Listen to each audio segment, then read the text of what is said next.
Hey, everybody, welcome back to another episode of Cash Flow Positive. Kenny Bedwell here, and I have the one and only Dave Menapace with us. He is a co host in the Northeast. He has and manages over 30 properties across the Northeast. And the reason why I wanted to bring him in and share his experiences with investing in the Northeast is because guess what? The Northeast is super seasonal, and we deal with a lot of price fluctuations and changes in revenue during certain months of the season. And guess what? We have to budget differently. We have to think differently, and we always have to be proactive. And so, without further ado, I want to introduce you to Dave. Dave, welcome to the show. Yeah, man, appreciate it. So Dave Menapace. So I really three things, but primarily I co-host. That's happening in New England. So I have a handful of properties in Cape Cod, which is really where we're going to center the discussion today, as well as South Shore, and then up in the Sunday River markets of Maine. Also run a consulting company, Launchpad Consulting. We help a bunch of homeowners launch and operate their short-term rentals, mainly in this market, but around the country, and we help people buy the homes and keep them out of bad deals or traps when they go to buy their short-term rental. Yeah, that's great, man. So, the biggest trap, I talked about this on the part one episode, and we were talking about this before we hit recording. So, the biggest trap that we see, especially, so I'm in the Northeast too. I'm in New York, very seasonal. You're obviously Maine, Hyper, yeah. Massachusetts, the Cape, like the entire area. Super, super seasonal markets, meaning we make all of our money during the peak money during the summertime. But these markets are awesome. We're having awesome returns. I know you've talked, and we can talk more about your properties and how well they're Yeah. doing, but they're great, but they're seasonal. And the trap that I'm seeing investors making, like I talked about in the first episode, is this idea that they get in the high season, like we are right now. This is middle of peak season. We're making all this money. Like I just on a $350,000 property, I literally made 25 grand this month. Like it's just stupid. And like and that's insane. But if I go, wow, I made 25 grand this month on one property, and I don't think about the future, I might miss those bookings, miss those opportunities, Yeah. if I get overconfident and cocky. So, your experience, Dave, the people have heard from me already too much on this. So, I want to hear from you. How do you do it? Because you're managing multiple properties across the Northeast. Tell me what you're doing to deal with, the seasonality and the way your mindset is for the season. Totally. And I just want to echo what you say, so many people, we launch them in the winter, spring, and right now I'm going to talk specifically to Cape Cod. It is a hyper seasonal market. Generally, that this market, I kick it off right at kind of the beginning of April is when I start to see bookings. And, now that we're on the backside of COVID, I see those bookings hold pretty strong through the end of October. It used to be kind of like weekends throughout the year, but there's still a way you can accomplish that if you kind of listen closely here. But to your point, it's funny the amount of first time short term rental owners that are working with us. We get through June and they're like, I want to go buy another one. I'm like, tell me that in June of 2025, and we'll go searching for a house for you. But it is really, really interesting. There's a whole lot of factors that will contribute to a successful short term rental in Cape Cod.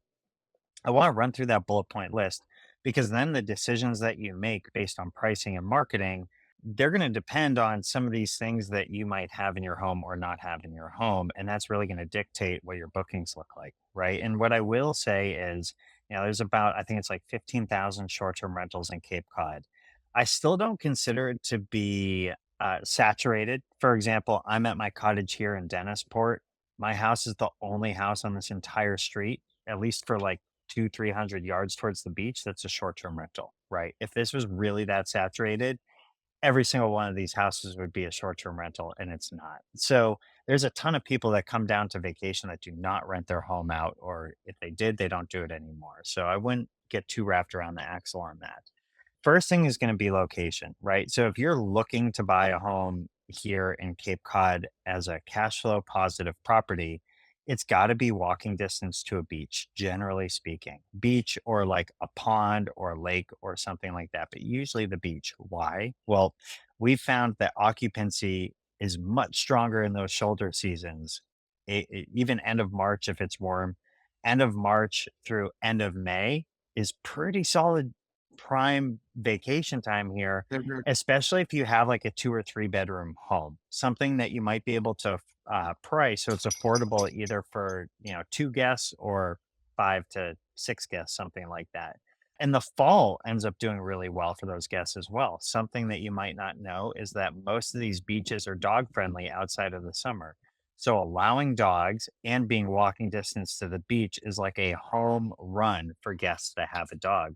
The other thing is that, in Cape Cod, funny enough, something that's gonna help you beat out the competition is gonna be, like, offering linens. Sounds insane. But, like, all of the Yeah, big property I believe management it. companies, they make you rent those separately or from another company or make the guests bring them. So there's some really easy, like, home runs that you can have. The other big thing that we did, fully on every property this year, but it started last year, is we got rid of the 7-day Saturday to Saturday bookings. And, we never did that in the off season anyways, but in the summer, how we were looking at the metrics, we've gone up in revenue almost 15% year over year, even this year by having like a good revenue strategy. And I won't get into like the whole dynamics of it because that's a whole episode on itself. But what we found was getting away from that strategy actually made it so people were booking like 10 or 11-day vacations here in the summer instead of 7 days, which is fantastic. I'll take that all day long. It made our cleaners way happier. One thing that you've talked about, it might have been about a year ago, but you talked about it with Bill Faith about how quantity of reviews can really help. There's an ROI on that. And then, of course, if they're good reviews, there's certainly an ROI on that as well. I feel like the number one thing that turns people away is just not good cleaning in the home. And so now that our cleaners aren't jammed up on Saturdays doing like 10, 12 properties, a lot of times it's just the houses we're managing and own that they're able to get it, that they're cleaning during the week. So they were actually our cleaning company we use down here was able to staff up. They're able to pay their staff more money. And since we were really the only house during the turnover on like a Tuesday or Wednesday or a Sunday, whatever it might be, they're spending a lot more time in the home, which means it's getting cleaned a lot better. So at the end of the day, holistically, we're making a lot more money.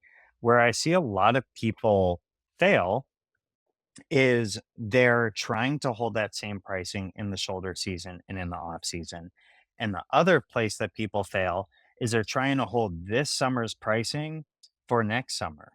Right now in price labs, that's really, really easy to do. After 270 days, we bump up the pricing by 30%. And that's how we're getting like four, five, $600 a night on a house that historically with an old manager it might have been $200-300 a night, like significantly more money. And we're already starting to lock in those bookings for next summer. So I'll just pause. I can go into some amenities too that help bring more revenue and year-round revenue, but I just kind of want to put that stuff as a baseline. So I think that's really important because I've had some clients that in seasonal markets. Now you're obviously in the Cape, which is Northeast, and we talked about Northeast, but a lot of supplies really in most seasonal markets. And so I find you said one thing I've heard, and it's just like it's like a rookie mistake is this idea that what you make today in the summer, you're going to make again, like at the same rate, like the same ADR in the wintertime. Yeah. And it's like, that's just like not gonna happen. Right. I feel like Right. like I have to let people down slowly. I'm like, hey, remember there's seasonality in the market, right? Like, remember that even though you're making really good money today, in the wintertime, things are gonna get a little bit less, and it could be 80% less. In Yeah. a lot of places, like my market, it might be 90% less. And I personally know that. How are you telling your clients that you're consulting with or they're buying with you? 'Cause you're also an agent up there too. How are you explaining that to your clients, so that they can understand it, understand this concept of what true seasonality looks like? I always try and ask them for the comps or where they got their information. And I always like to ask them what their goals are, right? A lot of times I find somebody comes in with a goal and then it's not uncommon for their goal to change once they see some misinformation, but they don't know that it's misinformation. So it's Right. amazing. when people get the dollar signs in their eyes, and it's like you kind of have to reel it back. For example, AirDNA will show any property that's like been on there even for a week, right? So if somebody launches middle of May and you're looking in August or early September to buy a home, I think it takes a month for it to get on there. So call it September when you're looking to buy a home after the season is up and there's more inventory to buy, and you start looking at dynamite houses that show that really high occupancy. AirDNA doesn't know any different, and I don't think a ton of people take stock in like their revenue calculator either, which is for the best in my opinion. But you can be like way, way off. Now, what I tell people to do, and again, it always tracks back to their goals. If it is a pure investor, right, pure cash flow investor, maybe they want to use the house for a week in the summer with their family. Generally speaking, in this market, I'm telling them, if either be really, really close to the beach or waterfront, or have a house with a pool. If you have a house with a pool, you do not have to be right on the beach. And in fact, there's like a whole avatar of guest that really, really loves that kind of home because they can spend some days at the beach, at the pool. If they have kids, pools are really fantastic. They don't have to get all sandy.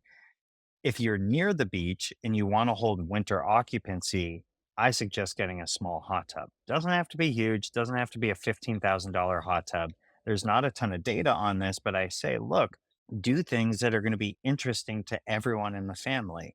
So things like a hot tub, yes, you're not getting that for your summer renters. They don't really care about it here in Cape Cod. They do care about it in a lot of other summer markets that I have, but not here.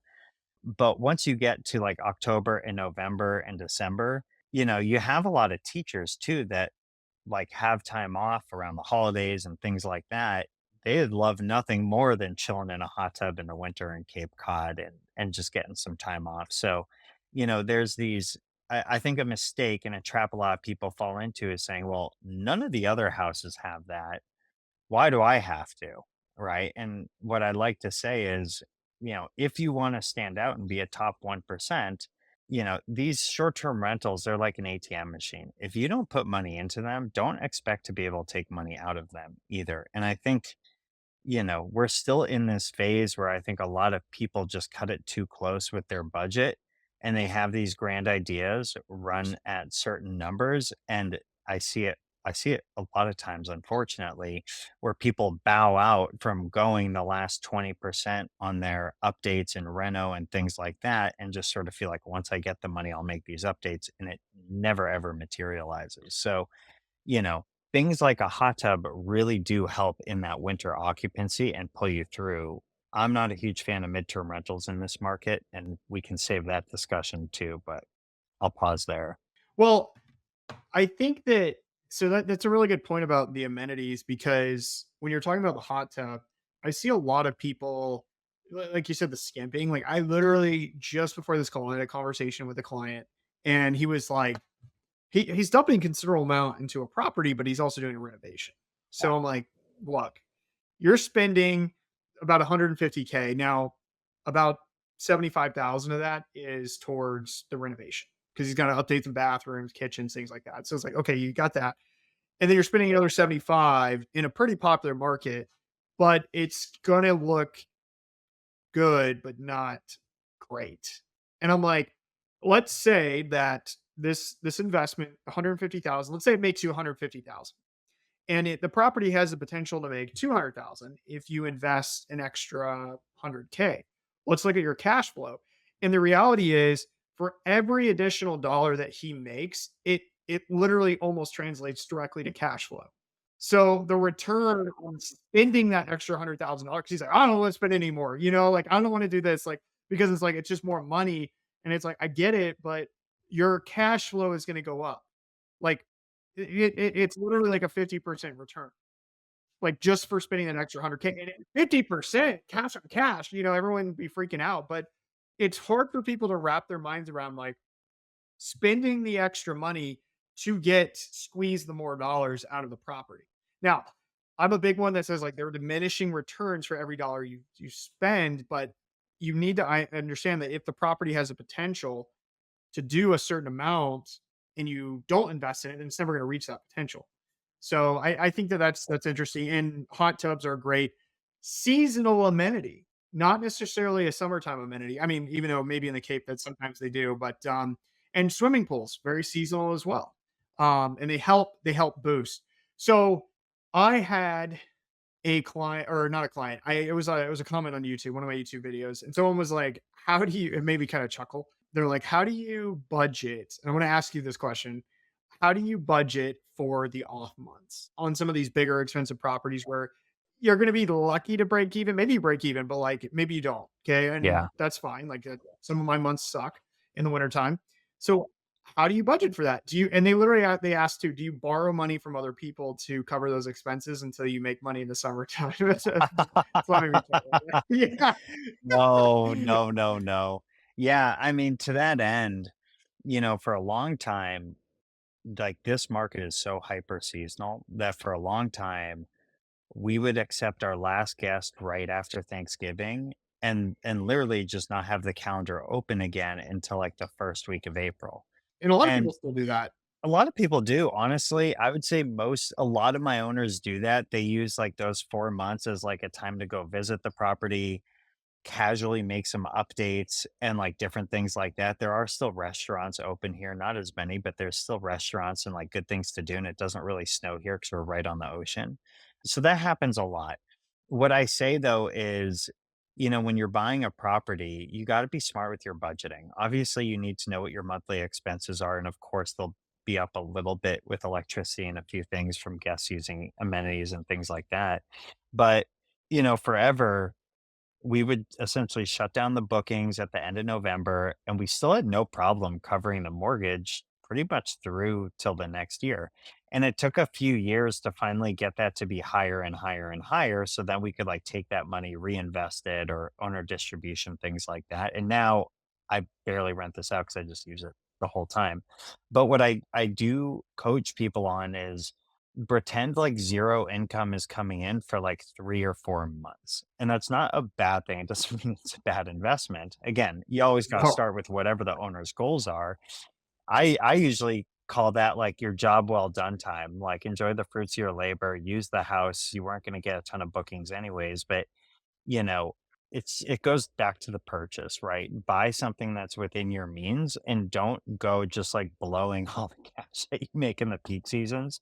Make sure you can budget it out and cover your costs. What we always like doing was when we'd buy a home, because we have two short-term rentals, and we'd buy a home, we'd actually like dash away and make sure we had available at least like a full 6 months of just like reserve funds. Sometimes in the smaller houses, it's easier to do just like a full year, like 30, 40K in like this thing we bought for 260 back in the day. So it's a different scenario than some of the bigger homes, but factor that into your budget or like your startup cost, right? And that's when you kind of get away from the cash on cash return a little bit, but just like see that you have that. And that's really going to be the game changer for you, especially in that first year. Because the other thing that I'll say, and I'm sure you see this too, is the properties that I launch.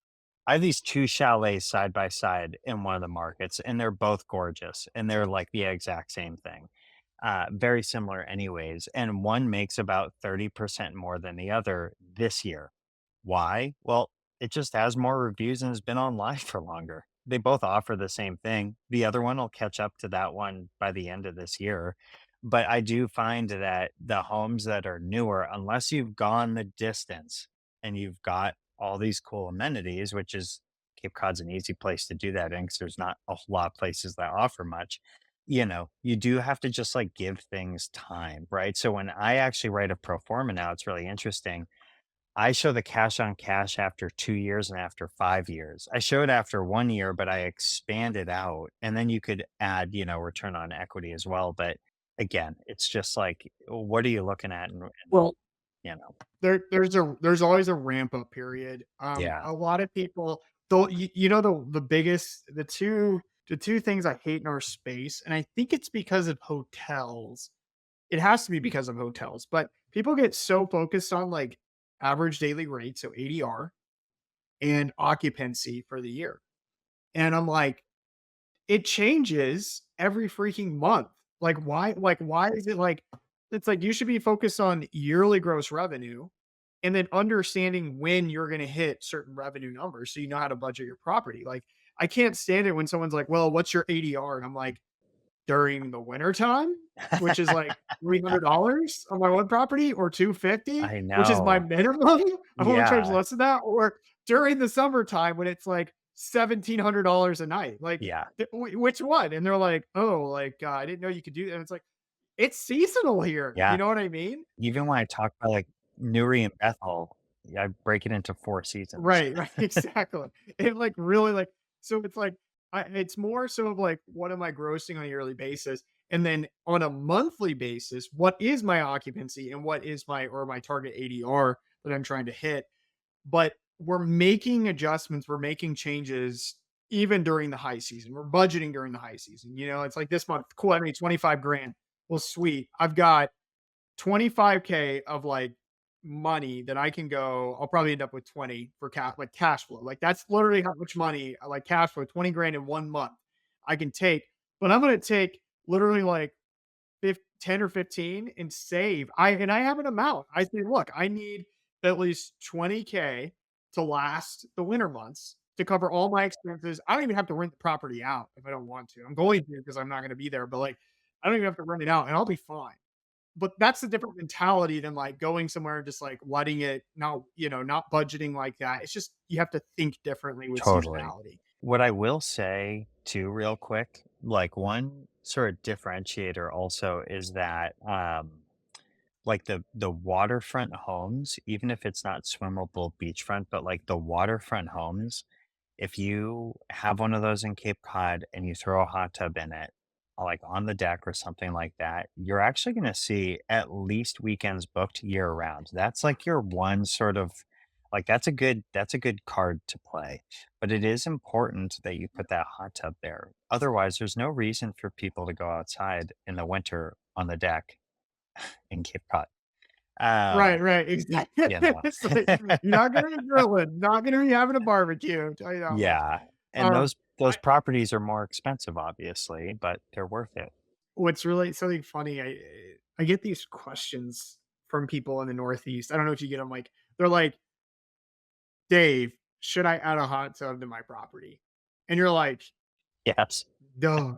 I You're like, yeah. And they're like, well, there's not many properties with well, s hot tubs in my market. And you're just like, stop thinking about the data, like, of what's currently there. Think about your guest avatar and what they would want. yes, And you'll be yes, shocked. and Do it's you get really that a funny. lot? All the time, and the conversation I have is like, "Well, if you were gonna book this property, would you be happier if it had a hot tub, or would you go searching for one that has one?" And they're like, "Yeah." I'm like, "Okay." Up in Maine, I won't even manage a property if it doesn't have a hot tub. But, like, in Cape Cod and now in, like, South Shore in Massachusetts, I won't manage one there if it doesn't have one either. Cape Cod is so seasonal and so easy. It's like clockwork these days. That's a bit easier, but hot tubs are one of those few expensive amenities that's you can actually finance, and then it's essentially like your guests are paying for it. So it's a pretty, it's a pretty good choice in my opinion. At the end of the day, I think a lot of times we get away from thinking just like, would my guests want this? Would it keep somebody here? And there's ways in a seasonal market to be that like one property that does get all the bookings. There are ways to do it. And to your point, it's not by doing what everyone else has been doing. It's by taking it a few steps before. So how do you know what that would be? Like what's that aiming point? I love going and taking a look at some of the more advanced markets like Kissimmee, Florida and the Smokies and some of these other like really developed markets and think like, are there features in some of those homes that I can then bring to Cape Cod? It could be an Instagram wall that's like where, a fence is. Like it could be outdoors if you have room inside. It could be something else, but detached garage, which is a very rare in Cape Cod. It's really rare to have a garage at all. But if you have a garage or a detached garage and like really going all the way to make that a cool, cool feature game room or a movie theater, instantly you're going to get so many more bookings because you're the only one that has it. Right. Yeah, and it stands out. Stop the scroll, right? Yeah, So I think that that's I something love it. that how you how you market your property. I tell people all the time. So it's like four revenue drivers for every property. You got location, quality, design, decor, and amenities, and every market's different. And I feel like a lot of the markets in the Northeast, location's obviously really, really important. Like being on the water versus off the water. You know, duh. Okay. But then if you go actually heavy on amenities rather than worrying about updating and having the nicest and fanciest property, like people don't actually care. Like so my property is some of it's updated, some of it's not. And it's really just not like I'm not even gonna do it because I'm like, it's like $100,000. If I invest in amenities, like adding the hot tub or putting in the theater room or doing the game room, that's actually gonna get me more attention. And I don't have to spend 100K to get that same revenue potential. And so, but it's amenities, then quality, then design the core. And I feel like Totally. that's like opportunity in these markets, you know? Oh, totally. Totally, What do you think? totally. Yeah, yeah. Like, and in addition to that too, like, so for Cape Cod, like, why don't we riff on that for a minute too? Like a badass outdoor shower setup, not just like the four walls where people can see your feet under and you're kind of With like a hose, yeah. yeah, yeah, and like you don't even have Yeah, a dry spot to like hang your clothing, right? Like you can't right. see it here, but we have this really awesome outdoor shower setup here that has a changing room, the shower area, and we were fortunate. We just bought the house and I had that. And we're like, this is super cool, and like that's random, but again, it's like knowing what your guests want, right? And it's people in Cape Cod. It's really funny. They don't want just a place to like rinse the sand off. They're like, this is really cool. Like, this Yeah, is really neat to just shower out here. Like, I'm gonna take a half-hour shower instead of a 2-minute yeah. shower. For us with little kids, we'll put, like, pots and pans in there and then let our kids go to town, and they're, like, dancing in the rain and having all sorts of fun things going on. So, really nice, like, outdoor spaces. Another thing that I find holds people deep into the fall is like outdoor kitchens that also have like a TV, sort of like a three-season room. You can get a lot of people coming down to Cape Cod that want to do like like a football party, like want to watch fall football, want to hit up the beach and throw a football around, want to be outside grilling. And again, it's like an ATM machine. Like you're gonna get out what you put in my opinion, with a lot of short-term rentals aside from like throwing in an indoor pool like you see now all over the Smokies, it's hard to like overdo it when it comes to amenities and design. I get it. Like you might not want to put the nicest countertops in over other ones, but renovating a house and overdoing it is a lot different than creating an attractive, hospitable type of place to attract guests. It's hard to overdo it, in my opinion.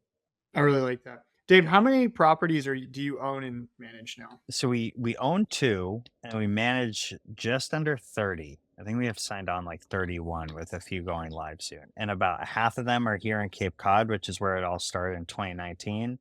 Some in South Shore, Massachusetts, and the rest are like you've heard me talk about the market forever. We have about 15 properties up by Sunday River. And I love that market too. It's nice. Like if you're in New England, I'll say this too, what I love about it is within a 3 to 4 hour drive, you can have two very, very different markets. And in my opinion, it's not like I've always enjoyed having two of them. We got the winter one that we do family stuff in, we got the summer one we do family stuff in. They complement each other really, really well. And what I'll say is a lot of people want all of that, but they never think to actually go and buy two houses. And you don't have to do them at the same time, but like, you know, Bill Faith talks about this a lot. Like, think about like your life plan and what you want, and you can set up shop in multiple markets and have them offset each other, so you have really good summer revenue, really good winter revenue as well. Yeah, a lot of people. There's two camps I see. There's people who go and say, "Okay, I love that idea, and I'm going to go and do that in big popular markets that I personally know of." And you just can't do that today. You know what I mean? Like you gotta like it's gotta be these areas that, if you really want to have a beach market property and you want to have a ski or even a mountain, it's gotta be in some different types of markets. It can't be the big Totally. popular ones. I Um, totally and I agree. see people either just do that and then make a huge mistake and lose money, or they go, well, this isn't going to work. And then they pivot from that goal altogether when it could work in other markets. They just haven't done the research. So I think it's like, I don't know. I, being in New York, I'm like, hey, it's funny because I'm not from here. I'm actually from the Southeast. And growing up, you like in the Southeast, you just have a disdain for the Northeast. You're just like, taxes and, I'm not a political person, but you say taxes and liberals, like, and like you just like that's it, that's what's up there. And then Yeah. being here and experiencing the opportunity. Okay, yes, there are taxes and there are a lot of liberals, but that doesn't keep me from making any money. You know what I mean? Like there's a ton of opportunity here. And we miss, I think a lot of people just have these misconceptions of these certain areas and they avoid it. I hear people like I said, it was funny. I sent an email. I'm like speaking at one of Bill Faith's boot camps in New York. And I was like, hey guys, if you're in the area, come hang out. Let's like meet up while I'm there. And because in New York City, there's people in New Jersey in that area who want to meet up. Like come meet up. And somebody like responded back. They're like, ew, New York, no thanks. But I was like, okay. It's like, whatever. You don't have to come.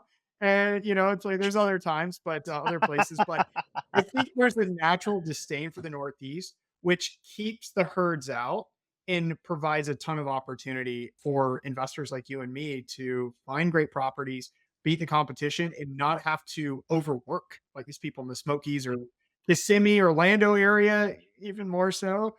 I don't know. What do you think about that? Well, totally. And honestly, like I love, love, love these smaller local markets that you and I are really, really attuned to. And they're not even they might be smaller geographically, right? But at the end of the day, people have been vacationing. I think I said this on a podcast with you a couple of years ago. Centuries. Since Yeah. before California was a state, I always make the joke. Yeah. I say, I could Yeah. argue that the Pilgrims came here on vacation. So it's like, This is the yeah, the but OG vacation market, yeah, the real yeah. vacation market. All the other ones are just infants, you know? Yeah. Oh, yeah. The Vikings came here on vacation. So, but what I do like to say, going back into like revenue and generating all that stuff, if revenue management hasn't been like high up on your radar, it's not that you need a revenue manager, but it's really smart to get educated on like at least the ins and outs of revenue management. Because, what we've done and one way we've been able to really hold occupancy at like 10, 20, 30% higher, especially in the shoulder seasons in a lot of these properties, is we start that competitive pricing usually like 2 to 3 weeks before what the data tells us is the booking window. That way it gets picked up by the algorithms, people see it, you catch some early birds that want to book out there. And before you know it, all of a sudden, what would have been like a 3 month, $3,000 month turns into a $10,000 month. And understanding that, I know it's easy for me because a lot of these big property managers are still doing like a 3 night minimum in September where we do a 2 to 3 night depending on when they're booking and how far out they're booking. And in October, we're all just flat 2 night minimum. But we know who the guests are that are booking those times of the year. And I'm like, I'll go to the grave. It's so, so, so, so rare that we have a party at a house. And a lot of these houses in Cape Cod are too small for a party. Like, I hate to break it to you, but 20 people aren't going to rage at 1,000 square foot home. Like it's just not going to happen. It's not interesting to somebody. So you can price it less, even if you are getting six, seven, $800 a night in the peak season. It's okay to charge 2 or 300 bucks in the shoulder season, or even down to like 150 a night in the off season. And once people start realizing that, it's amazing how much more money they make and how they can hold higher occupancy in the off seasons. And if you do have higher occupancy, that too gets picked up by the algorithms on Airbnb and will actually go then help you in the high price nights in the summer. So there's a method to it, but it's good to just have some basic understanding of revenue management as you're starting to get into the short term rental game, I've found. Yeah, absolutely. I think that goes into this whole idea of like the biggest trap, of being unprepared because you do. Like this is part of it. Like revenue management, you either learn how to do it or you should hire someone. There's not like this set it and forget it. I think everyone kind of knows that now. I've said that so many times on this podcast, but it's like Yeah. you can't do that. So you either got to learn it or you should hire someone if you're too lazy, which is fine. That's okay. But you're taking action each month, right? Like you're doing things each month to basically stay ahead of it and not just like wait. And that's the problem with a lot of people is they wait. It's like, let's not be reactionary, let's be proactive. So anyway, Dave, I feel like we're wrapping up here and it's been a great conversation, really fun. Can you give me a just last minute advice? And we do this for every guest. What are it doesn't have to be about what we just talked about, it could be anything at all. You're a host over 30 properties. What are some of the best ways people can cash flow positive? Give me one, give your best tip. Location, especially if we talk about Cape Cod, and I'll keep it brief because I know we're wrapping up. My house is a 7-minute walk from the beach, and I make about 50% more than the same house that's 100 yards that way. Why? They can still walk to the beach. There's a double yellow line road that separates my house and theirs. People don't want their kids walking across a busy street, even if it's only 100 yards away. That house will cost 100 grand less than mine, but it's never going to make the same amount of money. And those are some of the things that, like, plugging in a rental property and AirDNA rental calculator, it's not going to understand that. And Z estimate on Zillow won't either. So, really understanding and taking like a deep look at the data and the properties, and just be aware, especially in these seasonal beach market properties, is there like a main road that people are going to have to walk by that could really trip them up when trying to get to the beach in a non-stressful manner with kids? Because it is a lot of kids coming to these markets. So that'll be my advice there. I love it. I love it. Well, Dave, thank you so much. And Dave, before we conclude here and wrap things up, what's the best way for people if they want to get a hold of you, talk to you about your market, get some consulting? What can they do? How can they get a hold of you? Yeah, just head to davemenapace.com. Honestly, from there, you can kind of separate out and check out Launchpad Consulting, our short term rental consulting business, where we help people launch properties all across the country. You can check out Five Star Co host. I really just manage in Massachusetts and Maine, but you can check that out. Or if you're looking to buy, you can hit us up, and we have a real estate team as well. So that's the best, davemenapace.com. Or last one, you can just hit me up on Instagram, Dave_Menapace, and shoot me a DM. I'd be happy to connect with you. Great, great. Thank you so much, Dave, for being on here. This was such a pleasure. Good to connect with somebody else in the Northeast who loves the Yes. Northeast. Good STR market. I love Uh, it. yeah, thanks, Dave. And everybody listening, thanks for listening. I hope you enjoyed this episode, and we'll see you on the next episode of Cash Flow Positive.